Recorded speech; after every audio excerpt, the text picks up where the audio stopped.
Şimdi sana tesbih beğendirim yok. Adet ya. Tesbihin kutsiyeti yok. Ben bir yerden tesbih istiyordum da delikanlı halin yanında dükkanlar vardı. Şey tarafında, yan tarafında. Kaçarmış oğlum bu tesbih. Amca niye kaçarıyor muydu bana? Niye ne diyeyim oğlum? Tesbih öyle mi bu? Tesbih iyi. Elinde taşıyorsun. Mikroplu yerlere koymayacağım. Tabii. Üfürmeler falan namazda. Cahil. Ne üfürüyorsun? Şeytan üzerine otururmuş da. Nereye oturuyor? Oturacak yeri bulamamış mı?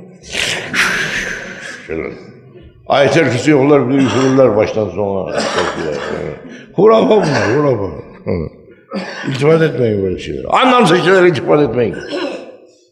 Neler efendim saymakla bitmez. İstemiyorum saymayı. Şeriat-ı Muhammediye neler getirdiler neler. Evet.